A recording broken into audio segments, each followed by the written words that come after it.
Hello everyone, আশা করি আপনারা সবাই ভালো আছেন। ভগবানের কৃপায় আপনারা সবাই ভালো থাকুন এবং জন্মাষ্টমীর আগের দিন, পরের দিন এবং তারপরের দিন ৩-৪টে লুকস ক্রিয়েট করা হয়েছে। সেই লুকসগুলোই আপনাদের সাথে শেয়ার করেছি এবং আশা করি আপনাদের প্রত্যেক কটা লুকসই ভালো লাগবে। কারণ এটা একটু অন্যরকম, একটু পিঙ্ক কালারের ফুল, এটাকে কল্কি ফুল বলে। এই ফুল দিয়ে ভগবানকে আরতি করা হয়েছিল এবং যেহেতু মাঝরাতে আমরা প্রসাদ ডিস্ট্রিবিউট করতে পারিনি, পরের দিন প্রত্যেকের বাড়িতে প্রসাদ ডিস্ট্রিবিউট করেছিলাম এবং এখানে একটা মানে অসাধারণ কৃষ্ণ মন্দির উদ্বোধন করা হয়েছিল। সকালে আমি সেখানে ভিজিট করেছিলাম, মানে অফিসে যাওয়ার আগে, এবং পুজো দিয়েছিলাম। এবং জানেন তো, ভাগ্যটা সত্যিই আমার মনে হয় ভালো, কারণ ভগবানের অনেকেই নাকি মানে ওনার দরজা বন্ধ পেয়েছেন, কারণ যেখানে সকাল থেকে হোম যজ্ঞ আরতি হয়েছে এবং আমি যখন গেছি না, দরজাটা খুলে দিয়েছে। জানি না কপালটা ভালো বা বন্ধ, অনেকের কাছে আমি ভীষণ ভালো বা অনেকের কাছেই কিন্তু আমি ভীষণ ভীষণ খারাপ। কার কাছে ভালো বা কার কাছে মন্দ আমার জেনে কোনো মানে কাজ বা কর্ম নেই। যার কাছে ভালো তার কাছে ভালো, যার কাছে খারাপ তার কাছে খারাপ।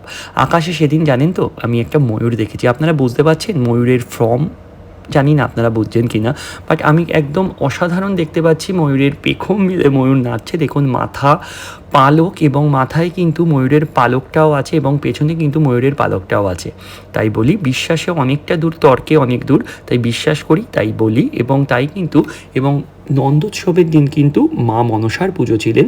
মানে আমার বাবা যখন ছিলেন, জীবিত ছিলেন, তখন কিন্তু উনি বাড়িতে মনসা পুজো করতেন।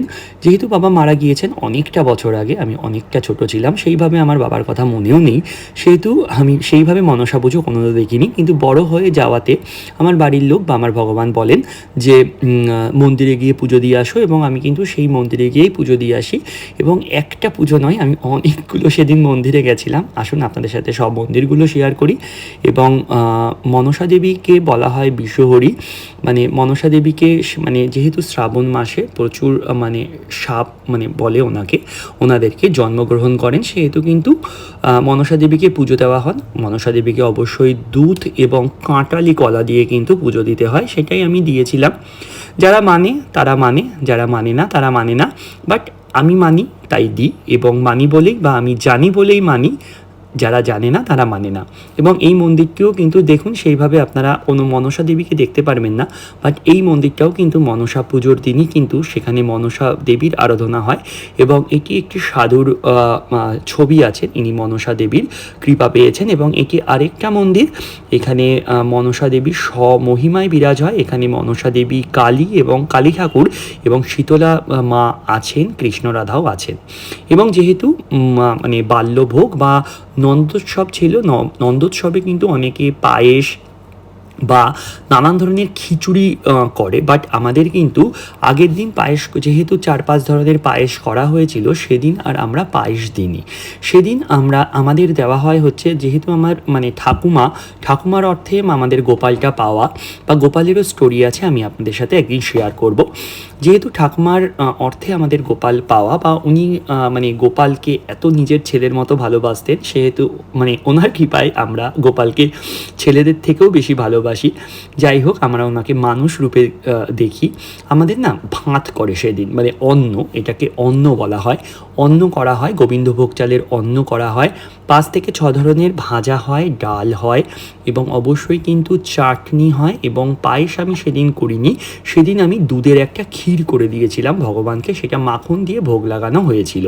এবং তাছাড়াও জানেন তো, সেদিন না আমার অফিস ছিল, যেহেতু অফিস ছিল, অফিস থেকে তাড়াতাড়ি এসেছিলাম এবং একটু কাজ পড়ে গেছিলো। সেদিন সানডে ছিল, বাট সানডে থাকা দরুনও আমার যেহেতু কাজ ছিল, সেহেতু আমি কাজ করে এসে, এবং আমার প্রচুর সেদিন শরীর খারাপ ছিল। জানি না আপনি বিশ্বাস করবেন কি না, আমি ভাবতেই পারিনি যে নন্দোৎসব আমি করতে পারবো। বাট এই যে বলেছি, ভগবানের কৃপা অসাধারণ, ভগবানের কৃপা অনবদ্য। যে বোঝে বা যে মানে সে মানে, যে জানে সে মানে, যে জানে না সে মানে না। এই যাই হোক, আপনি বলুন তো, এই বড় গপু, ছোট গপু, নাটখাট এবং সমুদ্র সোনা সবার ক্ষেত্রে থেকেও মনে হয় আমার একদম ছোট্ট সোনা, একদম মানে সবার রূপ মানে কেড়ে নিয়েছে।